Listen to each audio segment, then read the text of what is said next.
എന്തൊക്കെ ആരോപണങ്ങൾ അറിയുമോ നിങ്ങൾക്ക്? നമുക്കറിയാം, തൃശൂർ ജില്ലയിലെ മാള എന്ന് പറയുന്ന പ്രദേശത്ത് മഹാനായ കാന്തപുരം ഉസ്താദ് തീങ്കാനയിൽ നിന്ന് SSLC കഴിഞ്ഞ് പുറത്തിറങ്ങിയ വിദ്യാർത്ഥി ആ പതിവ് പോലെ തന്റെ ഓഫീസിലേക്ക് തന്റെ വിദ്യാർത്ഥികളെ വിളിച്ചു വരുത്തി കാന്തപുരം ഉസ്താദ് അന്വേഷിക്കുകയാണ്.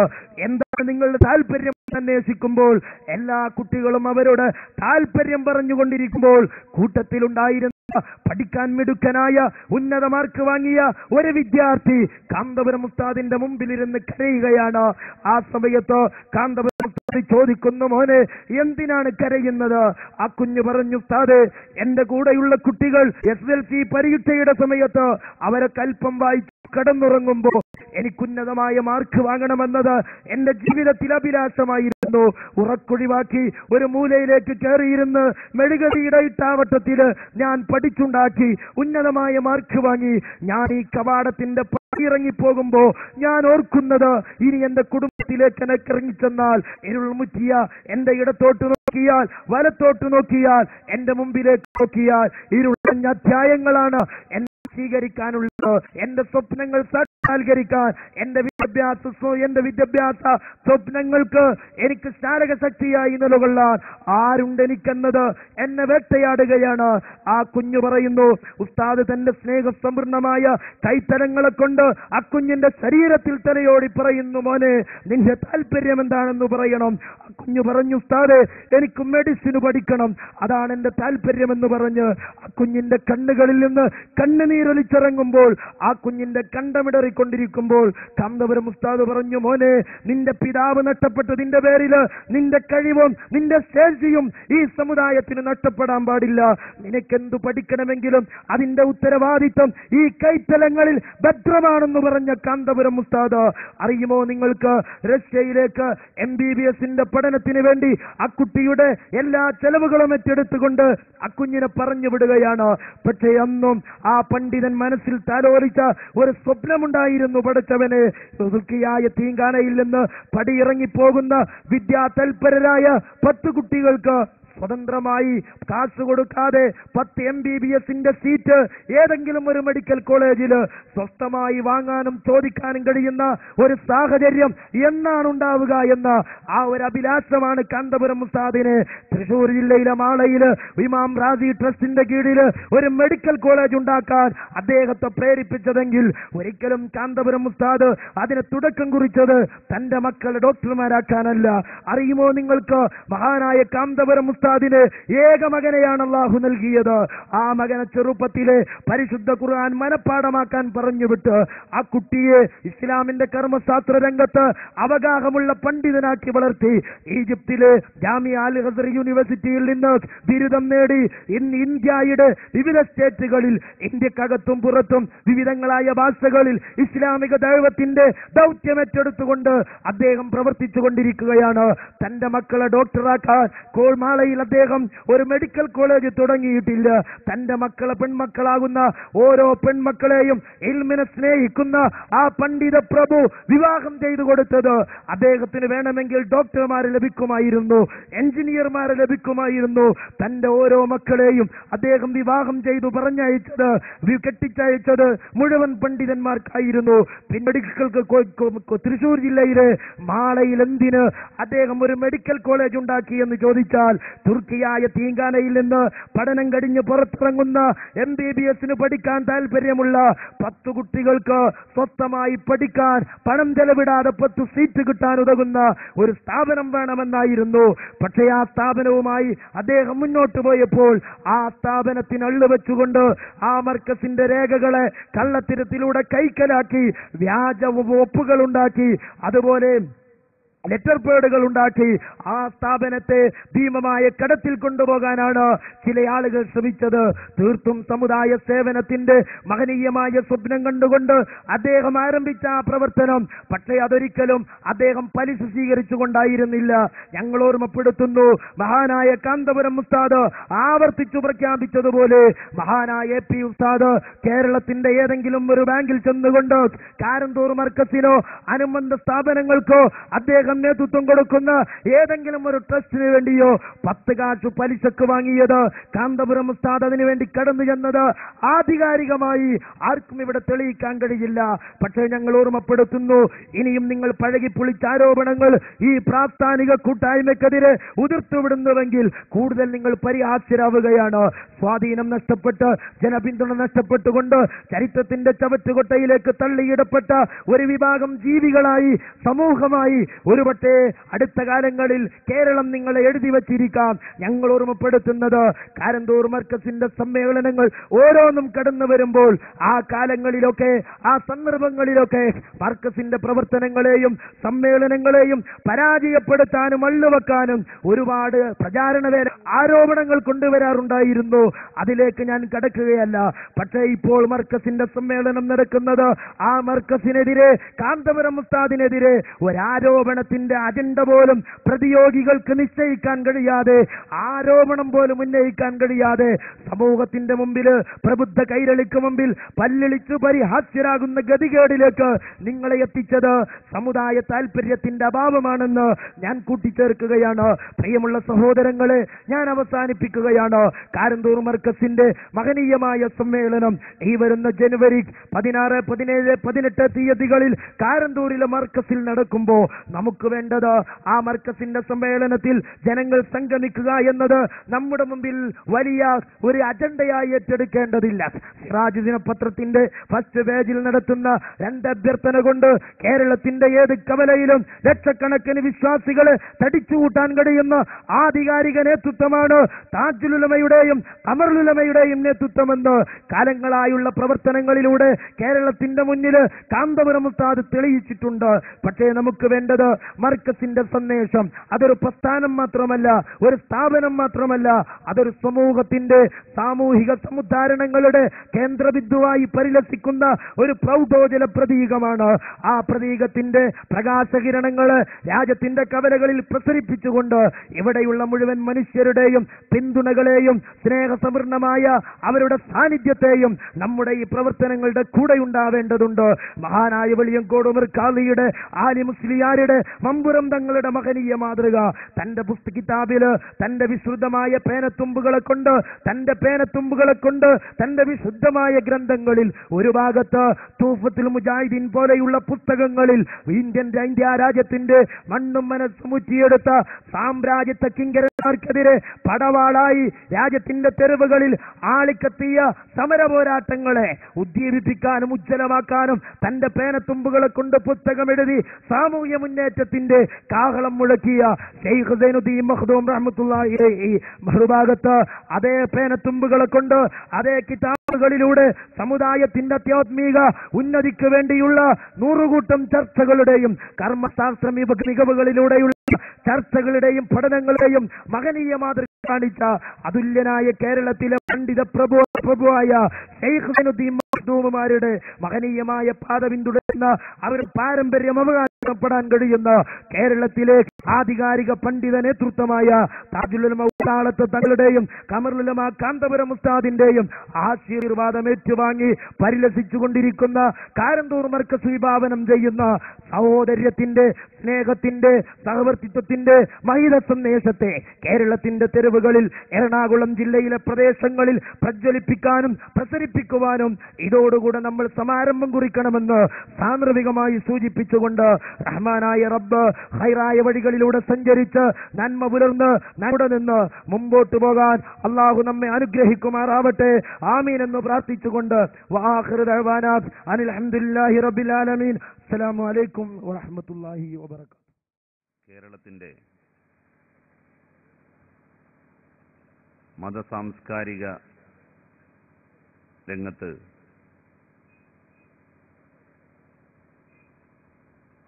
തനതായ വ്യക്തിത്വവും അസ്തിത്വവും നിലനിർത്തി പ്രോജ്വലിച്ചു നിൽക്കുന്ന കാരന്തൂർ മർക്കസ് സഖാഫത്ത് സുന്നിയയുടെ വാർഷിക മഹാസമ്മേളനത്തിന്റെ പ്രചരണത്തിന്റെ ഭാഗമായിട്ടാണ് എറണാകുളം ജില്ലയിൽ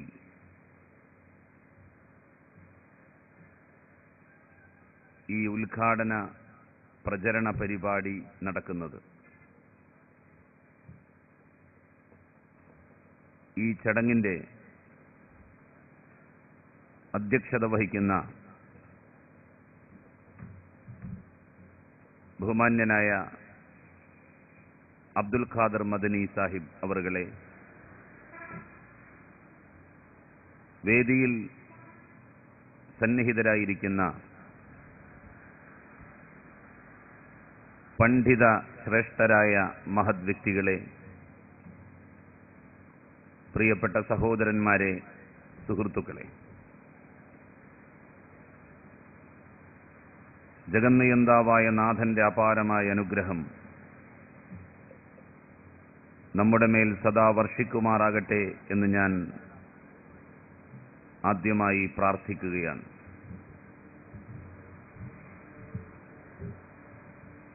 കാരന്തൂർ മർക്കസ് സഖാഫത്ത് സുന്നിയ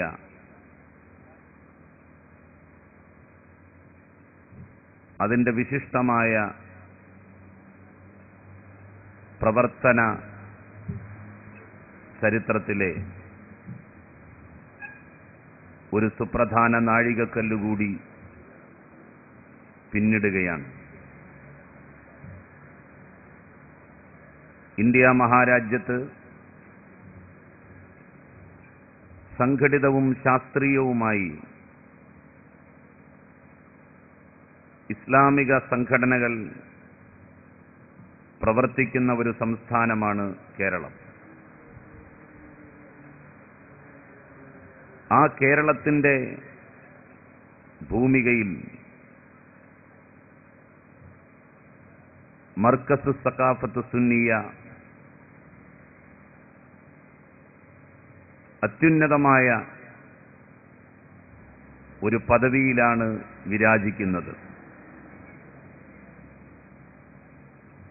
ഷെയ്ഖുന എ പി അബൂബക്കർ മുസ്ലിയാർ നേതൃത്വം നൽകുന്ന പ്രസ്തുത സ്ഥാപനം മതസംഘടനകൾ എങ്ങനെയാണ് ഒരു സ്ഥാപനം കൊണ്ടു നടത്തേണ്ടത് എന്നുള്ളതിന്റെ ഏറ്റവും പ്രകടമായ തെളിവും ഉദാഹരണവുമാണ്. മർക്കസിന്റെ ക്യാമ്പസിലില്ലാത്ത സ്ഥാപനങ്ങളില്ല എന്ന് പറഞ്ഞാൽ അതൊരു അതിശയോക്തി കലർന്ന പ്രസ്താവന ആവില്ല. അനാഥർ, അഗതികൾ, നിരാശ്രയർ, നിരാലംബർ, രാജ്യത്തിന്റെ വിവിധ ദിക്കുകളിൽ കഷ്ടപ്പാടിന്റെയും ദുരിതങ്ങളുടെയും കയങ്ങൾ താണ്ടുന്നവരുടെ പൊന്നോമന മക്കൾ, അങ്ങനെ പോകുന്നു. ആ സ്ഥാപനം നിർവഹിച്ചുകൊണ്ടിരിക്കുന്ന മഹാദൗത്യത്തിന്റെ ശൃംഖല. ഷെയ്ഖുന എ പി അബൂബക്കർ മുസ്ലിയാർ കേരളത്തിലെ മുസ്ലിം മതപണ്ഡിതന്മാരിൽ വേറിട്ട് നിൽക്കുന്ന ഒരു വ്യക്തിത്വത്തിന്റെ ഉടമയാണ്. മതപണ്ഡിതന്മാർ അവഗണിക്കപ്പെടുകയും സമൂഹത്തിൽ പാർശ്വവൽക്കരിക്കപ്പെട്ടുകൊണ്ടിരിക്കുകയും ചെയ്യുന്ന ഒരു കാലത്ത് അവർക്ക് ആത്മാഭിമാനത്തിന്റെ ജ്വാല പകർന്നു നൽകി സുന്നി പ്രസ്ഥാനത്തെ ഒരു പുതിയ ദിശയിലൂടെ ഷെയ്ഖുന എ പി അബൂബക്കർ മുസ്ലിയാർ വഴി നടത്തുകയുണ്ടായി. നാട്ടുമാടമ്പിമാരുടെയും പ്രമാണിമാരുടെയും മേൽക്കോയ്മകൾക്ക് മുന്നിൽ പണ്ഡിതന്മാർ ഓച്ചാനിച്ചു നിന്നിരുന്ന ഒരു ഘട്ടത്തിൽ അവർക്ക് തലയെടുപ്പോടെ അഭിമാനത്തോടെ ശിരസ്സുയർത്തിപ്പിടിച്ച് നിൽക്കുവാനുള്ള ഉൾക്കരുത്തും നെഞ്ചൂക്കും പകർന്നു നൽകി എന്നുള്ളതാണ് ഷേഖുന എ.പി. അബൂബക്കർ മുസ്ലിയാറും മർകസു സഖാഫത്തു സുന്നിയായും കേരളത്തിന്റെ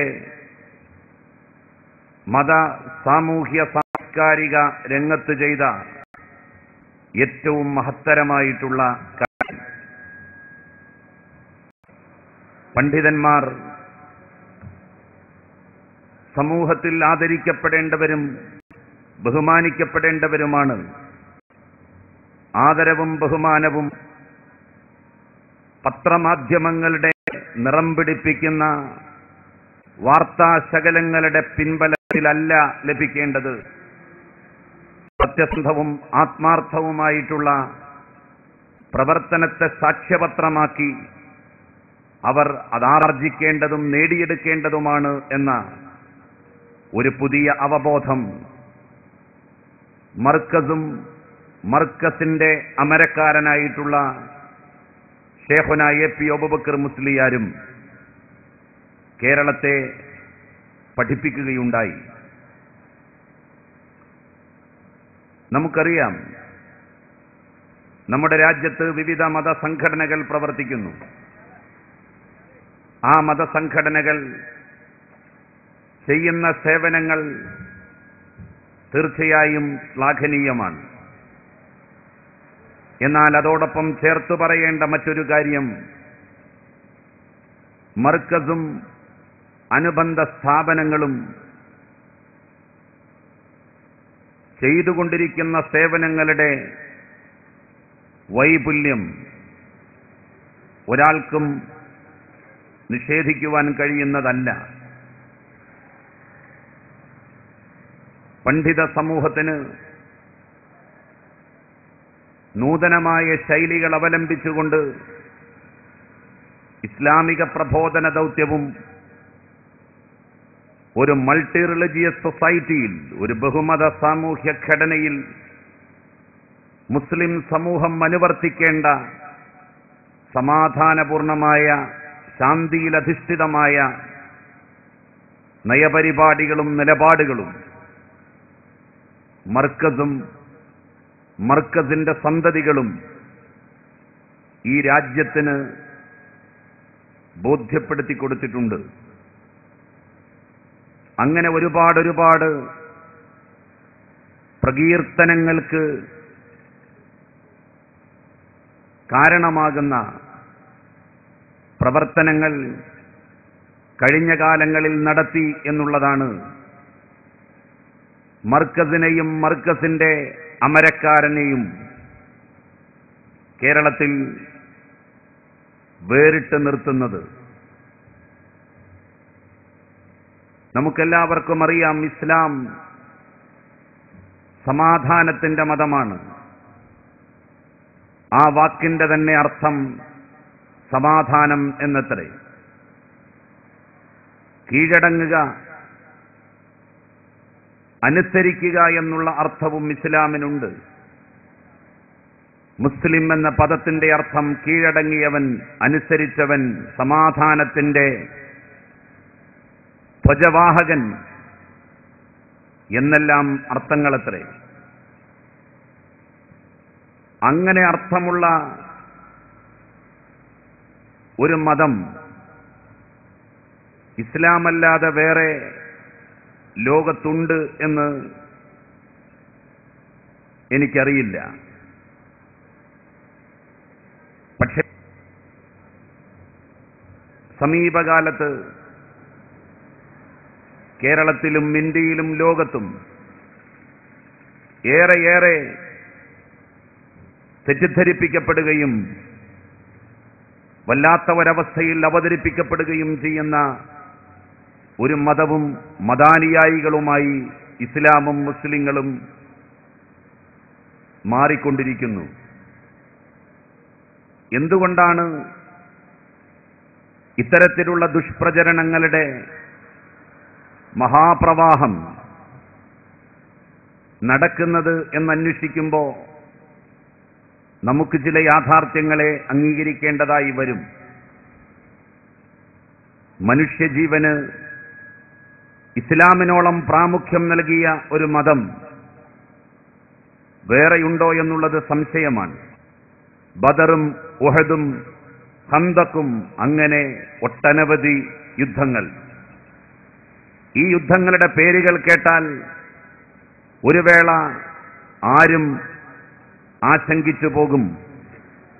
ഇത്രയധികം യുദ്ധങ്ങൾ നടന്നിട്ടുണ്ടെങ്കിൽ എത്രയോ ആയിരക്കണക്കിന് മനുഷ്യരുടെ ജീവനും ആ യുദ്ധങ്ങളിൽ പൊലിഞ്ഞുപോയിട്ടുണ്ടാകും എന്ന്. എന്നാൽ പ്രവാചകന്റെ 23 വർഷക്കാലത്തെ ജീവിതത്തിനിടയിൽ ഇസ്ലാമിനെ ഒരു സാമൂഹ്യ രാഷ്ട്രീയ വ്യവസ്ഥിതിയാക്കുവാൻ വേണ്ടി നടത്തപ്പെട്ട പോരാട്ടങ്ങളിൽ ശത്രുപക്ഷത്തും ഇസ്ലാമിന്റെ പക്ഷത്തും കൂടി മരിച്ചവരുടെ എണ്ണം കേവലം 1000-ൽ താഴെയാണ്. ലോകമഹായുദ്ധങ്ങളിൽ മരിച്ച ലക്ഷക്കണക്കിന് വരുന്ന മനുഷ്യരുടെ ചരിത്രം നമ്മളുടെ മുമ്പിലുണ്ട്. എന്തിനധികം അധികാരം പിടിച്ചെടുക്കാൻ വേണ്ടി ജനാധിപത്യ സംവിധാനത്തിൽ പോലും നടന്നിട്ടുള്ള പോരാട്ടങ്ങളിൽ മരിച്ചവരുടെ എണ്ണം ആയിരക്കണക്കിനാണ്. എന്നാൽ ഇസ്ലാമിനെ ഒരു വ്യവസ്ഥിതിയാക്കുവാൻ വേണ്ടി നടത്തപ്പെട്ട പോരാട്ടങ്ങളിൽ പ്രവാചകന്റെ 23 വർഷക്കാലയളവിലെ ജീവിതത്തിനിടയിൽ നടന്ന യുദ്ധങ്ങളിൽ മുസ്ലിം പക്ഷത്തും ശത്രുപക്ഷത്തും കൂടി മരിച്ചവരുടെ എണ്ണം കേവലം 1000-ൽ താഴെ. ഇത് സൂചിപ്പിക്കുന്നത് മനുഷ്യജീവന് ഇസ്ലാം നൽകുന്ന പ്രാമുഖ്യവും പ്രാധാന്യവുമാണ്. ആ ഇസ്ലാമിനെയാണ് ഭീകരവാദത്തിന്റെ മതമായി, തീവ്രവാദത്തിന്റെ മതമായി അവതരിപ്പിക്കപ്പെട്ടുകൊണ്ടിരിക്കുന്നത്. ആരാണ് ഈ ഗൂഢാലോചനയുടെ പിന്നിൽ പ്രവർത്തിക്കുന്നത്?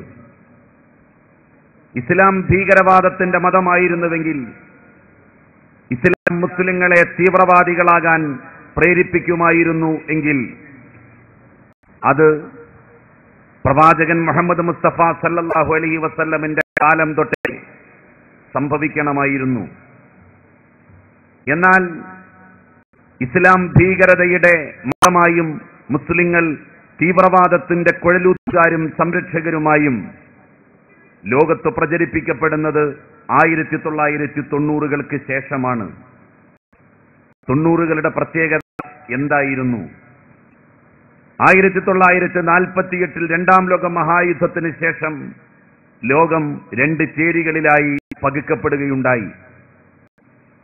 അമേരിക്ക നേതൃത്വം നൽകുന്ന മുതലാളിത്ത രാജ്യങ്ങളുടെ ചേരി ഒരു ഭാഗത്ത്, സോവിയറ്റ് റഷ്യ നേതൃത്വം നൽകിയ സോഷ്യലിസ്റ്റ് ചേരി മറുഭാഗത്ത്.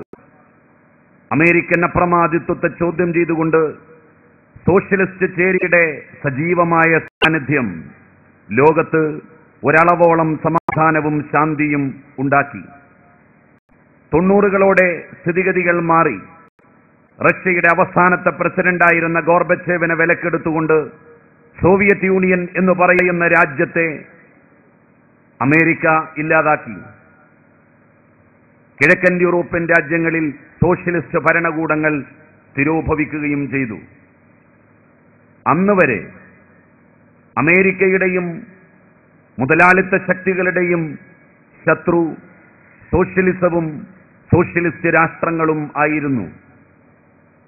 എന്നാൽ 90-കളോടെ സോഷ്യലിസ്റ്റ് രാഷ്ട്രങ്ങളുടെ തിരോധാനം സംഭവിച്ചു. അതിനുശേഷം പുതിയ തങ്ങളുടെ ശത്രു ആരാണ് എന്ന് അമേരിക്ക പ്രഖ്യാപിക്കുകയുണ്ടായി. സാമുവൽ ഹണ്ടിങ്ടൺ എന്ന് പറയുന്ന അമേരിക്കക്കാരൻ അതിനുവേണ്ടി ഒരു ചരിത്ര രചന തന്നെ നിർവഹിച്ചു. ദി ക്ലാഷ് ഓഫ് സിവിലൈസേഷൻസ് എന്നാണ് അദ്ദേഹം ചരിത്ര വ്യാഖ്യാനം നൽകിയതിന് നൽകപ്പെട്ടിരിക്കുന്ന പേര്. നാഗരികതകളുടെ സംഘട്ടനം. ഇനി അമേരിക്കക്കും മുതലാളിത്ത ചേരിക്കും നേരിടാനുള്ള ശക്തി മുസ്ലിങ്ങളും ഇസ്ലാമുമാണ് എന്ന് സാമുവൽ ഹണ്ടിങ്ടൺ അസന്നിഗ്ധമായി ദി ക്ലാഷ് ഓഫ് സിവിലൈസേഷൻസ് എന്ന് പറയുന്ന തന്റെ പ്രബന്ധത്തിൽ വ്യക്തമാക്കുകയുണ്ടായി. അമേരിക്ക എക്കാലത്തും അനുവർത്തിച്ചു പോന്ന ഒരു നയമുണ്ട്. അവരുടെ ശത്രുവിനെ ലോകത്തിന്റെ ശത്രുവാക്കി മാറ്റുക, മാനവിക സമൂഹത്തിന്റെ ശത്രുവാക്കി ഉയർത്തിക്കാണിക്കുക. ആടിനെ പട്ടിയാക്കി പട്ടിയെ പേപ്പട്ടിയാക്കി തല്ലിക്കൊല്ലുന്ന കരവിരുത് എക്കാലത്തും സ്വീകരിച്ചു പോന്നിട്ടുള്ള രാജ്യമാണ് അമേരിക്ക. കമ്മ്യൂണിസത്തെ ലോകത്തിന്റെ ശത്രുവാക്കാൻ, സോഷ്യലിസ്റ്റ് രാഷ്ട്രങ്ങളെ മാനവികതയുടെ ശത്രുക്കളാക്കാൻ, അവരിൽ നിന്ന് ഒരുപറ്റം തീവ്രവാദികളെ വിലക്കെടുത്തുകൊണ്ട് ലോകത്തിന്റെ വിവിധ ദിക്കുകളിൽ നടത്തപ്പെട്ട ഭീകരപ്രവർത്തനങ്ങൾ നമുക്ക് മറക്കാൻ സാധിക്കുന്നതല്ല. ഇസ്ലാമിന്റെ കാര്യത്തിലും അതേ പാത തന്നെയാണ് അമേരിക്ക പിന്തുടർന്നത്. അവർ ശത്രുവായി പ്രഖ്യാപിച്ച ഇസ്ലാമും മുസ്ലിം സമൂഹവും ലോകത്തിന്റെ ശത്രുക്കളും അപരിഷ്കൃതരുമാണ് എന്ന് വരുത്തി തീർക്കാൻ അമേരിക്ക പല തന്ത്രങ്ങളും മെനഞ്ഞു. ആ തന്ത്രങ്ങൾക്കൊടുവിലാണ് ഇസ്ലാമിന് ഭീകരതയുടെയും തീവ്രതയുടെയും മുഖാവരണം ലഭിക്കുന്നത്. ഭീകരവാദവും തീവ്രവാദവും ഇസ്ലാമിന്റെ സഹജമായ സ്വഭാവമായിരുന്നു എങ്കിൽ അത് പ്രവാചകൻ മുഹമ്മദ് മുസ്തഫ സല്ലല്ലാഹു അലൈഹി വസല്ലമിന്റെ കാലം തൊട്ടേ ആരംഭിക്കണമായിരുന്നു.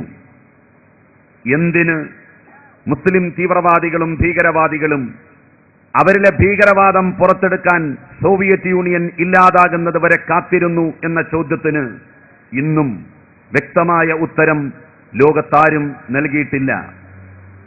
എന്തിന് തങ്ങളിലെ തീവ്രവാദത്തിന്റെ വിഷവിത്ത് മുളപ്പിക്കാൻ 90-കൾ വരെ, സോവിയറ്റ് യൂണിയൻ തിരോഭവിക്കുന്നത് വരെ മുസ്ലിങ്ങൾ കാത്തിരുന്നു എന്ന ചോദ്യത്തിന് വ്യക്തമായ ഉത്തരം ഇതുവരെയും നൽകപ്പെട്ടിട്ടില്ല.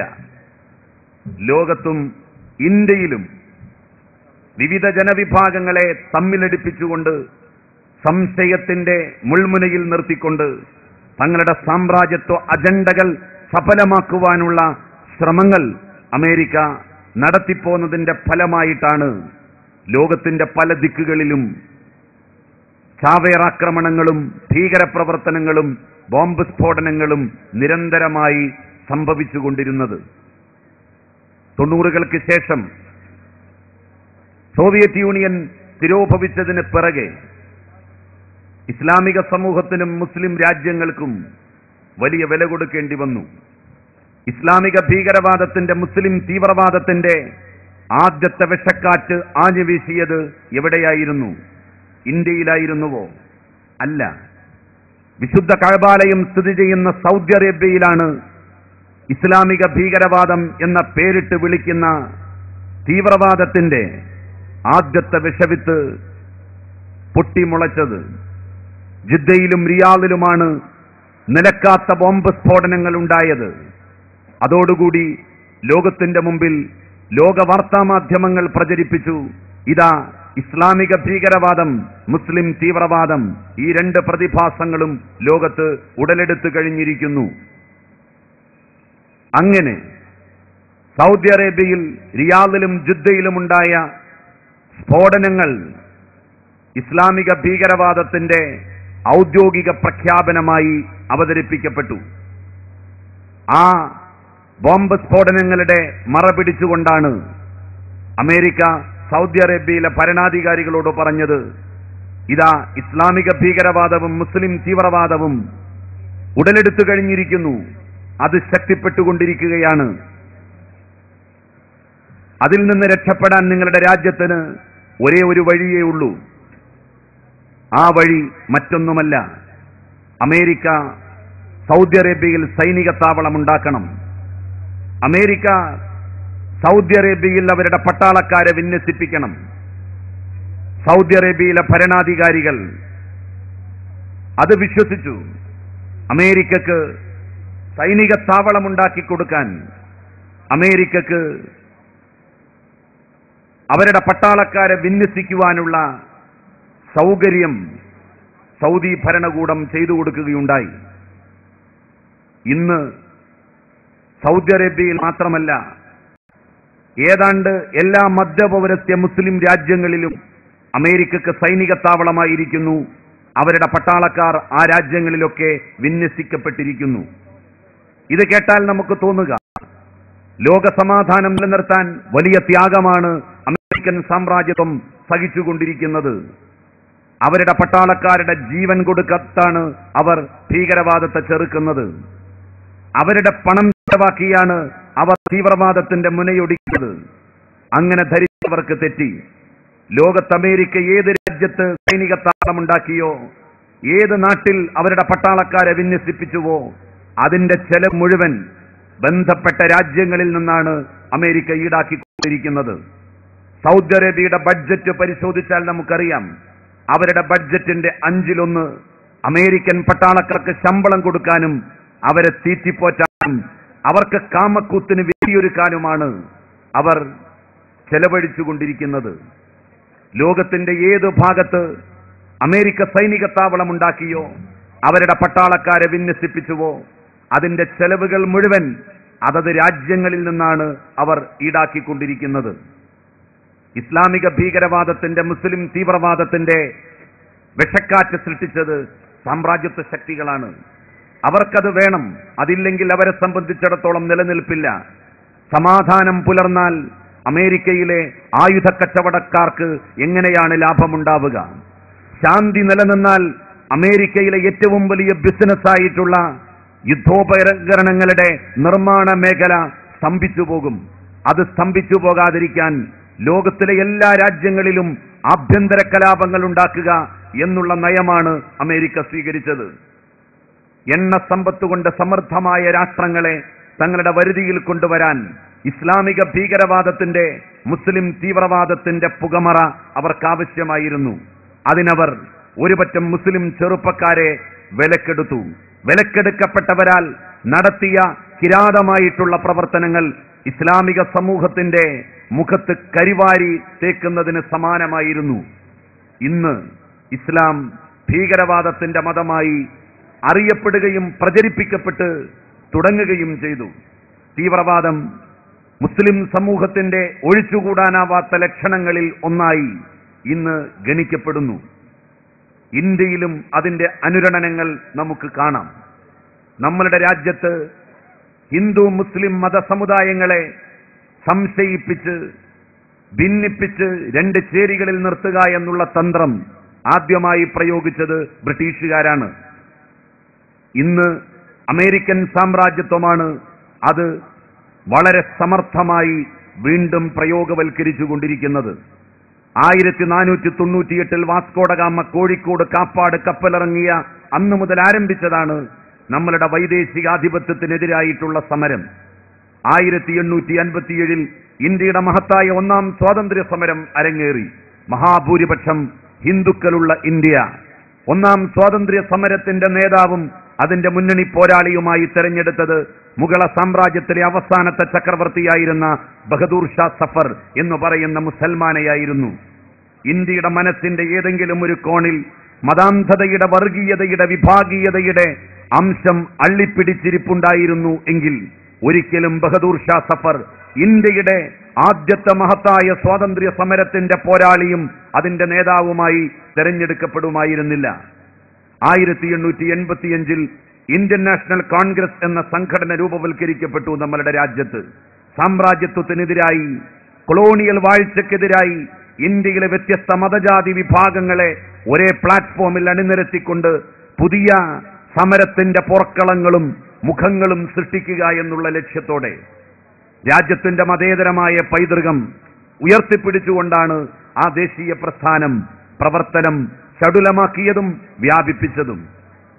ക്രൈസ്തവ മതവിശ്വാസിയായിരുന്ന എ.ഒ. ഹ്യൂം കോൺഗ്രസിന്റെ അധ്യക്ഷ പദവിയിൽ അവരോധിതനായി. ബദറുദ്ദീൻ ത്വയ്യിബ്ജി എന്ന് പറയുന്ന മുസൽമാൻ ദേശീയ പ്രസ്ഥാനത്തിന്റെ അമരത്തേക്ക് വന്നു.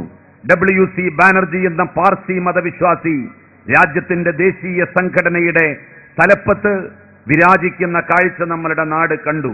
എല്ലാ മതവിഭാഗങ്ങളും ജാതി വിഭാഗങ്ങളും ദേശീയ പ്രസ്ഥാനത്തിൽ അണിചേരുകയും അവർ ദേശീയ പ്രസ്ഥാനത്തെ മുന്നോട്ട് ചലിപ്പിച്ചുകൊണ്ടിരിക്കുകയും ചെയ്ത ഘട്ടത്തിൽ ആദ്യമായി വ്യത്യസ്തങ്ങളായിട്ടുള്ള ജനവിഭാഗങ്ങൾക്ക് വ്യത്യസ്തങ്ങളായിട്ടുള്ള പാർട്ടികൾ എന്ന ആശയം ബ്രിട്ടീഷുകാർ ഇന്ത്യയിൽ പ്രചരിപ്പിക്കുകയുണ്ടായി. 1906 ആഗാഖാൻ എന്ന് പറയുന്ന ഡാക്കയിലെ നവാബിനെ വിലക്കെടുത്തുകൊണ്ട് മുസ്ലിങ്ങൾക്ക് പ്രത്യേകമായ രാഷ്ട്രീയ പാർട്ടി എന്ന ആശയത്തിന് ബ്രിട്ടീഷുകാർ യാഥാർത്ഥ്യത്തിന്റെ രൂപം നൽകുകയുണ്ടായി. അങ്ങനെയാണ് സർവ്വ മുസ്ലിം ലീഗ് എന്ന് പറയുന്ന സംഘടന രൂപവൽക്കരിക്കപ്പെടുന്നത്. 1920കളിൽ ഹിന്ദു മഹാസഭ എന്ന സംഘടനയ്ക്കും ബ്രിട്ടീഷുകാർ ബീജാവാപം നൽകുകയുണ്ടായി. ഹിന്ദുക്കൾക്ക് സംഘടിക്കുവാനും ഒത്തുചേരുവാനും ഒരു പ്രത്യേകമായ പ്ലാറ്റ്ഫോം എന്ന് ഹിന്ദു മഹാസഭയ്ക്ക് വ്യാഖ്യാനം നൽകപ്പെട്ടു. 1936 നാഗ്പൂരിൽ വെച്ച് RSSഉം രൂപീകൃതമായതോടെ ഇന്ത്യയിൽ മതവർഗീയതയുടെയും വിഭാഗീയതയുടെയും ചരിത്രം അതിന്റെ മൂർധന്യത്തിലേക്ക് നീങ്ങുന്ന കാഴ്ചയാണ് നമ്മൾ കണ്ടത്. 1942 മഹാത്മാഗാന്ധി ഒരു പുതിയ സമരമുദ്രാവാക്യം ലോകത്ത് ഇന്ത്യയിൽ ഉയർത്തുകയുണ്ടായി. അത് മറ്റൊന്നുമായിരുന്നില്ല, ക്വിറ്റ് ഇന്ത്യ എന്ന മുദ്രാവാക്യമായിരുന്നു. ബ്രിട്ടീഷുകാർ രാജ്യം വിട്ടുപോകണം. ആ മുദ്രാവാക്യം ഇന്ത്യയുടെ നാനാഭാഗങ്ങളിലും ഗ്രാമീണരും വിവിധ മതജനവിഭാഗങ്ങളും നെഞ്ചോട് ഏറ്റുപിടിച്ചുകൊണ്ട് മുന്നോട്ട് ഗമിച്ചപ്പോ മുഹമ്മദ് അലി ജിന്ന മറ്റൊരു മുദ്രാവാക്യം ഉയർത്തി അതിനെ എതിർത്തു. അദ്ദേഹം പറഞ്ഞു, ഡിവൈഡ് ആൻഡ് ക്വിറ്റ്, രാജ്യം ഭിന്നിപ്പിച്ചതിന് ശേഷം വിട്ടുപോവുക. ബ്രിട്ടീഷുകാർ സ്വീകരിച്ചത് ഗാന്ധിജിയുടെ മുദ്രാവാക്യമല്ല, മുഹമ്മദ് അലി ജിന്നയുടെ മുദ്രാവാക്യമാണ്. അവർ ഇന്ത്യയെ വിഭജിച്ചുകൊണ്ട് നാട്ടിൽ നിന്ന് വിട്ടുപോകുന്ന കാഴ്ചയാണ് നമ്മൾ കണ്ടത്.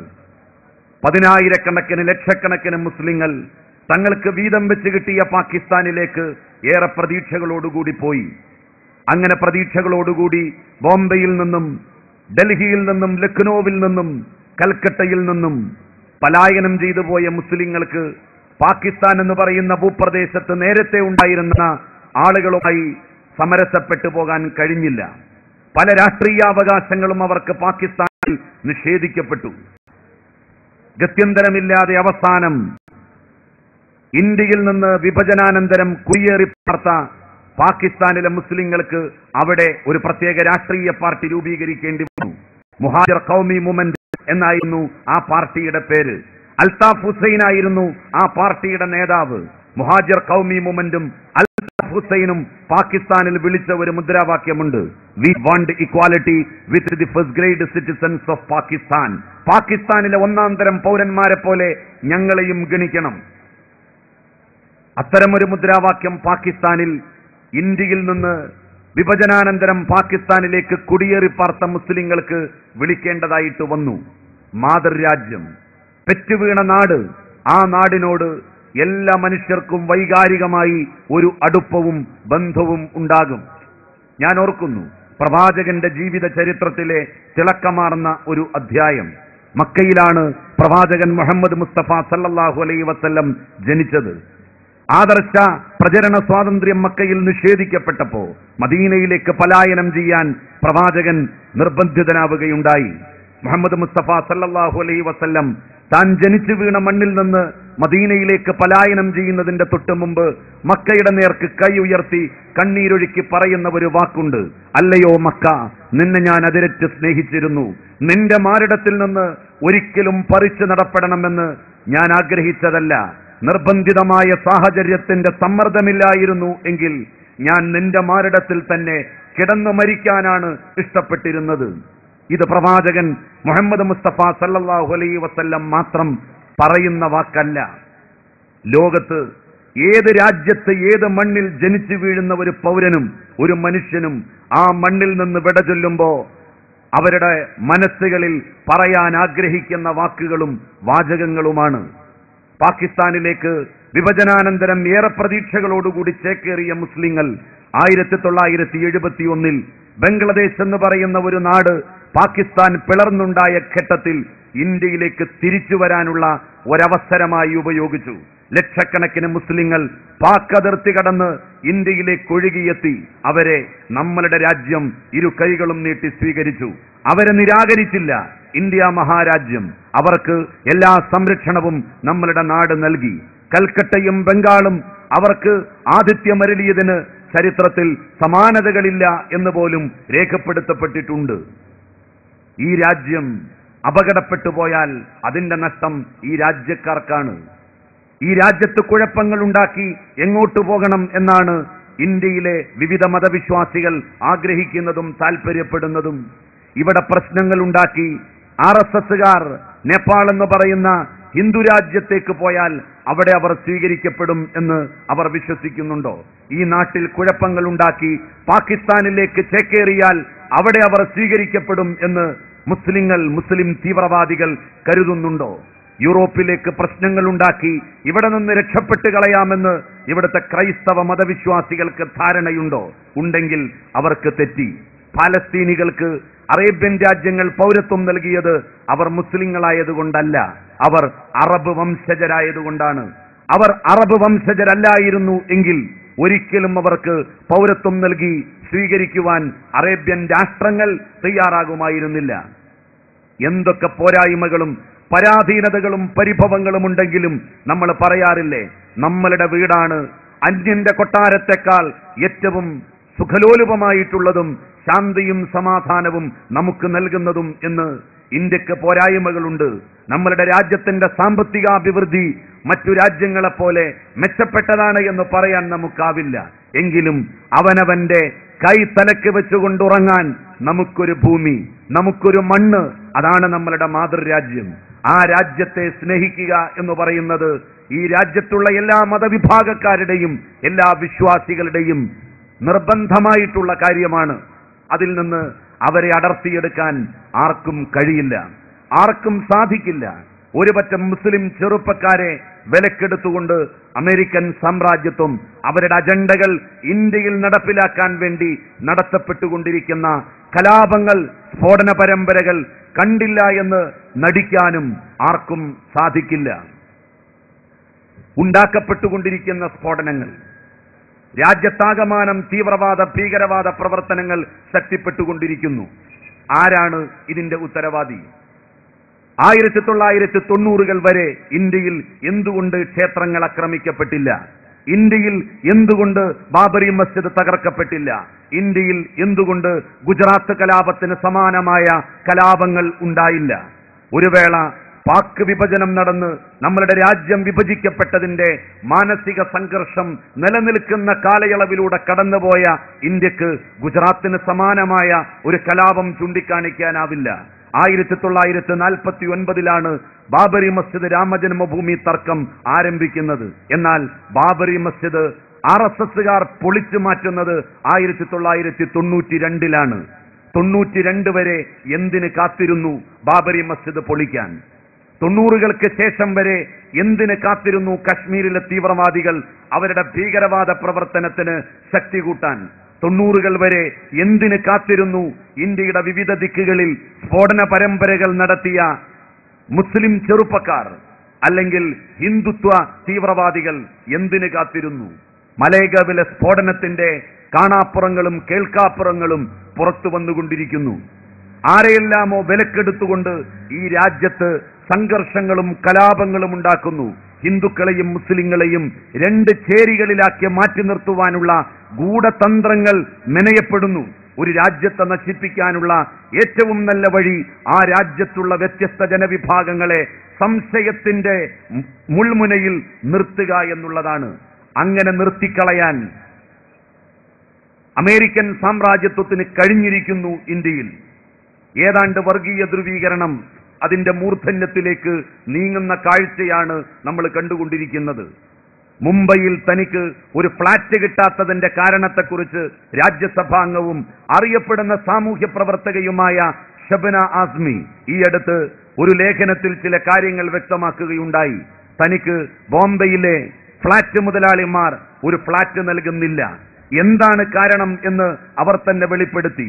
തന്റെ പേരിന് ഒരു മുസ്ലിം ചുവയുള്ളതുകൊണ്ടാണ് തനിക്ക് ഫ്ളാറ്റുകൾ ബോംബെയിൽ കിട്ടാത്തത് എന്നാണ് ഷബന ആസ്മി പറഞ്ഞത്. എന്നിട്ടവർ മറ്റൊരു കാര്യവും കൂടി വ്യക്തമാക്കി. മുസ്ലിം സമൂഹത്തോട് 3 കാര്യത്തിലേ എനിക്ക് ബന്ധമുള്ളൂ. ഒന്ന്, മുസ്ലിങ്ങൾ മൈലാഞ്ചിയിടും, ഞാനും മൈലാഞ്ചിയിടും. മുസ്ലിങ്ങൾ ബിരിയാണി കഴിക്കും, ഞാനും ബിരിയാണി കഴിക്കും. മുസ്ലിം സ്ത്രീകൾ ലാച്ച എന്ന ഒരു പ്രത്യേകമായ വേഷവിധാനം ഉപയോഗിക്കും. എനിക്കത് ഇഷ്ടപ്പെട്ടതുകൊണ്ട് ഞാനും അത് ഉപയോഗിക്കും. ഈ 3 കാര്യത്തിലല്ലാതെ മുസ്ലിങ്ങളോട് മറ്റൊരു ബന്ധവും എനിക്കില്ല. അങ്ങനെയുള്ള എന്റെ സ്ഥിതിയാണ് ബോംബെയിൽ ഇതെങ്കിൽ ഈ രാജ്യത്ത് കോടിക്കണക്കിന് വരുന്ന മുസ്ലിം ജനസാമാന്യത്തിന്റെ അവസ്ഥ എന്തായിരിക്കും എന്നാണ് ഷബന ആസ്മി ചോദിച്ചത്. ഉത്തരേന്ത്യ മുഴുവൻ ഏതാണ്ട് ഈ വർഗീയ ധ്രുവീകരണത്തിന് അടിപ്പെട്ട് കഴിഞ്ഞിരിക്കുന്നു. ഇസ്ലാമിക ഭീകരവാദത്തിന്റെ, മുസ്ലിം തീവ്രവാദത്തിന്റെ കുഴലൂത്തുകാർ പുതിയ മേച്ചിൽപ്പുറങ്ങൾ തേടുകയാണ്. RSSും സംഘപരിവാറും അവരും പ്രവർത്തനങ്ങൾ നടത്തിക്കൊണ്ടിരിക്കുന്നു. അവരും സ്ഫോടന പരമ്പരകൾക്ക് ആസൂത്രണങ്ങൾ ചെയ്തുകൊണ്ടിരിക്കുന്നു.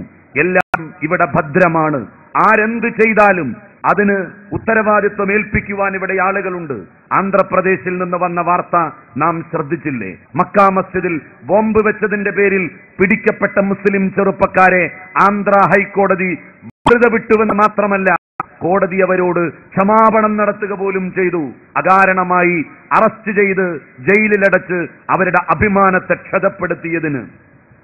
ചില ആളുകൾ പ്രചരിപ്പിക്കുവാൻ വേണ്ടി ശ്രമിക്കുന്നത് മുസ്ലിം തീവ്രവാദികൾ രാജ്യത്തെ, ഇന്ത്യയെ ദുർബലമാക്കാൻ, ഇന്ത്യയിലെ ഭൂരിപക്ഷ മതസമുദായത്തെ ഇല്ലാതാക്കാനാണ് ഈ സ്ഫോടന പരമ്പരകൾ നടത്തുന്നത് എന്നാണ്.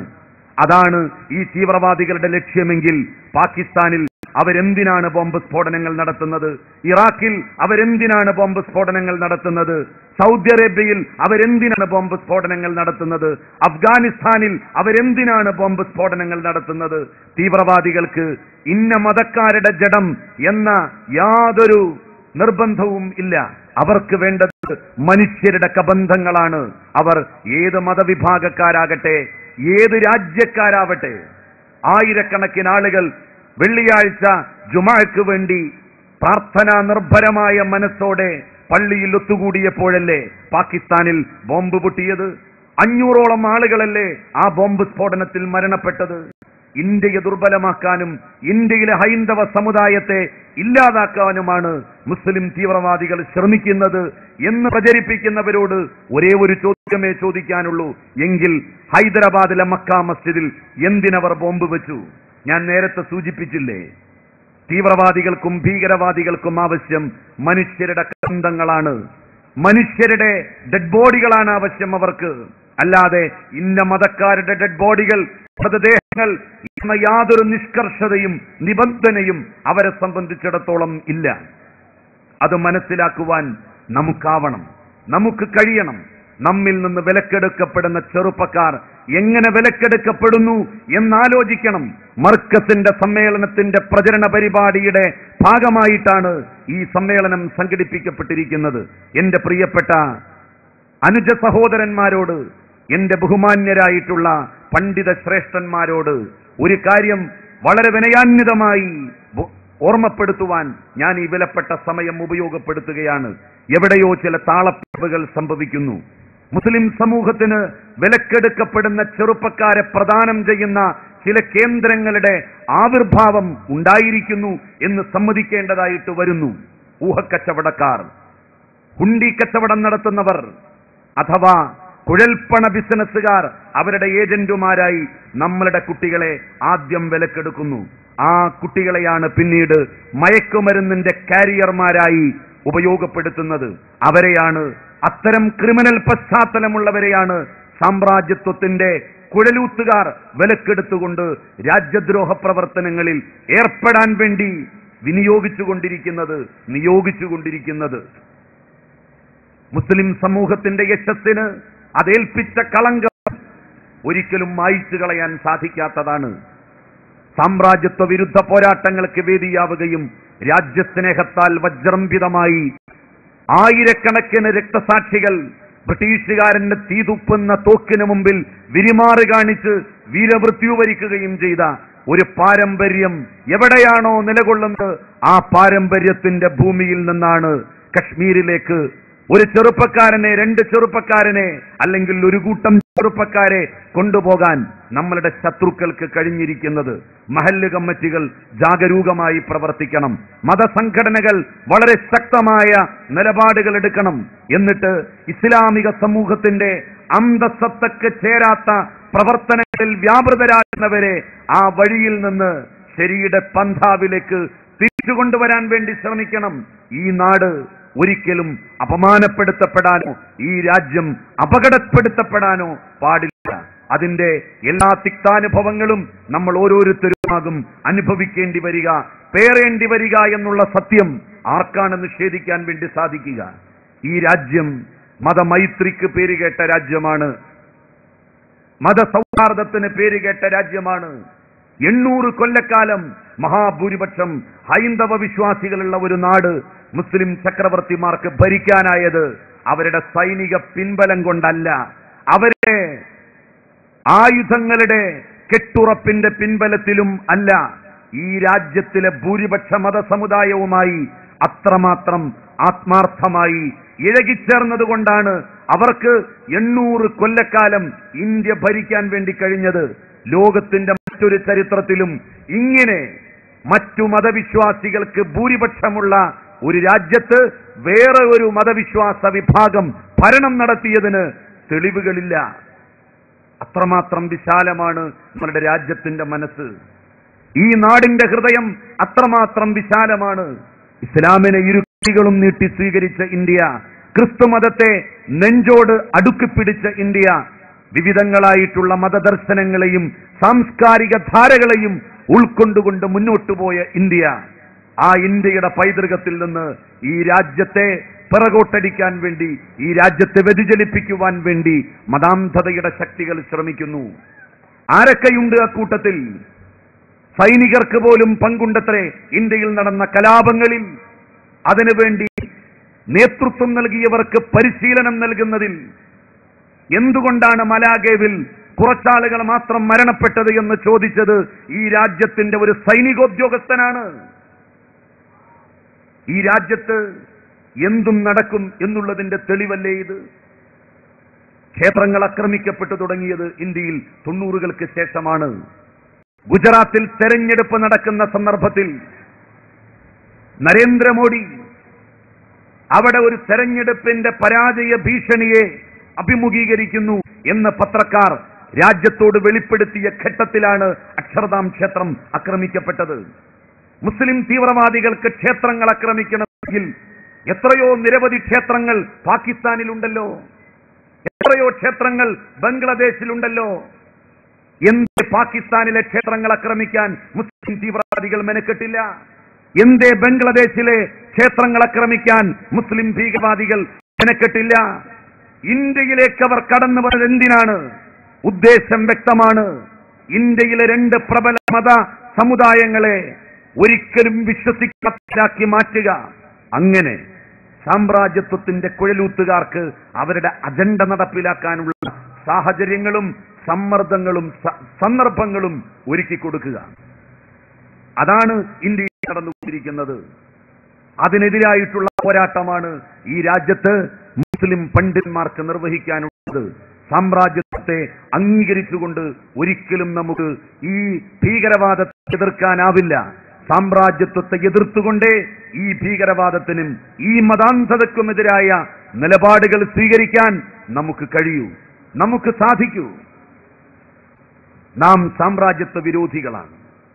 ഈ രാജ്യത്തുള്ള മുസ്ലിങ്ങൾ അടിസ്ഥാനപരമായി സാമ്രാജ്യത്വ വിരോധികളാണ്. ഇവിടുത്തെ ഹൈന്ദവ സഹോദരന്മാരുമായി കൈകോർത്ത് പിടിച്ച് നൂറ്റാണ്ടുകൾ നീണ്ടുനിന്ന വൈദേശികാധിപത്യത്തിനെതിരായിട്ടുള്ള സമരങ്ങളുടെ പോർക്കളങ്ങൾ തീർത്ത പാരമ്പര്യം ഈ രാജ്യത്ത് മുസ്ലിം സമൂഹത്തിനുണ്ട്, മുസ്ലിം പണ്ഡിതന്മാർക്കുണ്ട്.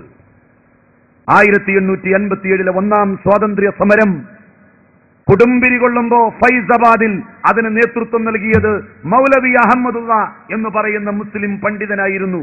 20,000-ഓളം വരുന്ന മുസ്ലിം പണ്ഡിതന്മാരെ ബ്രിട്ടീഷുകാർ ഡൽഹിയിൽ മാത്രം തൂക്കിലേറ്റി. ആ പണ്ഡിത ശ്രേഷ്ഠരുടെ പാരമ്പര്യമാണ് കേരളത്തിലെ മുസ്ലിം പണ്ഡിതന്മാർ പിന്തുടരുന്നത്. ആ ആശയം പ്രചരിപ്പിക്കാനാണ് മുസ്ലിം പണ്ഡിത കേസരികൾ, ശ്രേഷ്ഠന്മാർ ആത്മാർത്ഥമായിട്ട് ശ്രമിക്കേണ്ടത്. അങ്ങനെ ശ്രമിക്കുമ്പോ തീർച്ചയായും ഈ പ്രശ്നങ്ങൾക്ക് പരിഹാരം കണ്ടെത്താൻ നമുക്ക് കഴിയും, നമുക്ക് സാധിക്കും. ഒരു തർക്കവും ആർക്കും ഉണ്ടാകേണ്ട കാര്യമില്ല. ഇസ്ലാം സമാധാനത്തിന് പ്രാമുഖ്യം നൽകുന്ന മതമാണ്. ഇസ്ലാം ശാന്തിയെ നെഞ്ചേറ്റിയ മതമാണ്. ഇസ്ലാം മനുഷ്യജീവന് ഇത്രമാത്രം വില കൽപ്പിച്ച ഒരു മതമാണ്. ആ മതത്തിന്റെ ദർശനങ്ങളെ അതിന്റെ യഥാർത്ഥത്തിലുള്ള രൂപത്തിൽ സമൂഹത്തിന് പറഞ്ഞ് ബോധ്യപ്പെടുത്തി കൊടുക്കാൻ നമുക്ക് കഴിയണം. മർക്കസിന്റെ ഈ വർഷത്തെ വാർഷിക മഹാസമ്മേളനത്തിൽ നിന്ന് ഉരുത്തിരിഞ്ഞു വരുന്ന സന്ദേശം ഈ രാജ്യത്ത് തെറ്റിദ്ധരിപ്പിക്കപ്പെട്ട ഇസ്ലാമിക സമൂഹത്തിന് അത് തിരുത്തുവാൻ, ആ തെറ്റിദ്ധാരണ മറ്റുള്ളവർക്ക് അവസാനിപ്പിക്കുവാനുള്ള ഒരു സാഹചര്യം ഒരുക്കണം. അതിന് കഴിയും എന്ന ശുഭാപ്തി വിശ്വാസം എനിക്കുണ്ട്. കാരണം കേരളത്തിലെ മതപണ്ഡിതന്മാരിൽ വലിയ ഒരു ശതമാനം ബന്ധപ്പെട്ട് നിൽക്കുന്നത് മർക്കസ് സഖാഫത്ത് സുന്നിയായുമായിട്ടാണ്, കാന്തപുരം ഷേഖുന AP അബൂബക്കർ മുസ്ലിയാരുമായിട്ടാണ്. അതുകൊണ്ട് തീർച്ചയായും അവർക്ക് കഴിയും, അവർക്ക് സാധിക്കും. ആ ഉത്തരവാദിത്വം നിർവഹിക്കുവാൻ പ്രിയപ്പെട്ട എന്റെ പണ്ഡിത ശ്രേഷ്ഠന്മാരും എന്റെ അനുജ സഹോദരന്മാരായ പണ്ഡിത സുഹൃത്തുക്കളും തയ്യാറാകും എന്ന പ്രതീക്ഷയോടെ ഇസ്ലാമിക സമൂഹത്തിന്റെ ഇസ്സത്ത്, ഇസ്ലാമിക സമൂഹത്തിന്റെ യഥാർത്ഥ ചിത്രം സമൂഹത്തിന് ബോധ്യപ്പെടുത്തി കൊടുക്കാൻ നമുക്കാവണം എന്ന വിനീതമായ അഭ്യർത്ഥന ഞാൻ നിങ്ങൾ സമക്ഷം സമർപ്പിക്കുകയാണ്. ഇസ്ലാമിക നാഗരികത അതിന്റെ ഏറ്റവും ജാജ്വല്യമായിട്ടുള്ള വസന്തോത്സവങ്ങൾ തീർത്ത് മുന്നോട്ടുപോയ ഒരു കാലത്തുണ്ടായ ഒരു സംഭവം അനുസ്മരിച്ചുകൊണ്ട് ഞാൻ എന്റെ വാക്കുകൾ അവസാനിപ്പിക്കുകയാണ്. ബാഗ്ദാദ് ഇസ്ലാമിക സംസ്കാരത്തിന്റെ നാഗരികതയുടെ ഒട്ടനവധി പുഷ്കലമായ ഓർമ്മകൾക്ക് വേദിയായ പ്രദേശമാണ് ബാഗ്ദാദ്. ആ ബാഗ്ദാദിൽ ഒരു ദിവസം ഒരു ജൂതനായ മനുഷ്യൻ ആളുകൾ കൂടി നിൽക്കുന്ന സ്ഥലത്ത് വന്നു നിന്നുകൊണ്ട് ഉറക്കെ വിളിച്ചു പറയുകയാണ്, എനിക്ക് ബാഗ്ദാദ് പട്ടണത്തിന്റെ ഇന്നാലിന്ന സ്ഥലത്ത് കുറച്ച് സ്ഥലവും ഒരു വീടുമുണ്ട്, അത് ഞാൻ വിൽക്കാൻ ആഗ്രഹിക്കുന്നു. എത്രയാണ് വില എന്ന് കൂടി നിന്നവർ അന്വേഷിച്ചു. അദ്ദേഹം പറഞ്ഞു, അതിന്റെ യഥാർത്ഥ വിലയുടെ 10 ഇരട്ടി വർദ്ധിപ്പിച്ചാണ് ഞാൻ അത് വിൽക്കാൻ ആഗ്രഹിക്കുന്നത്. കൂടി നിന്ന ആളുകൾ ആ ജൂത മതവിശ്വാസിയോട് ചോദിച്ചു, നിങ്ങൾ എന്തുകൊണ്ടാണ് നിങ്ങളുടെ പുരയിടത്തിന് യഥാർത്ഥ വിലയുടെ 10 ഇരട്ടി വർദ്ധിപ്പിച്ചു പറഞ്ഞിരിക്കുന്നത്?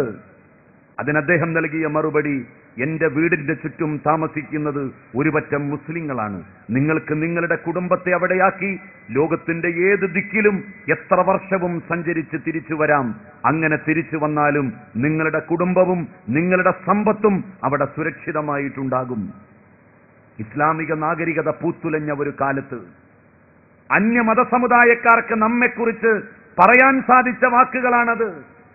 ആ വാക്കുകൾ ഇന്ന് പറയാൻ നമ്മളുടെ സഹോദര സമുദായാംഗങ്ങൾക്ക് കഴിയുന്നുണ്ടോ എന്ന് നെഞ്ചത്ത് കൈവച്ചുകൊണ്ട് ആലോചിക്കാൻ നമുക്ക് സാധിക്കണം, നമുക്ക് കഴിയണം.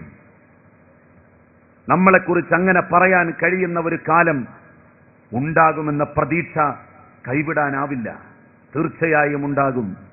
അതിന് കഴിയും.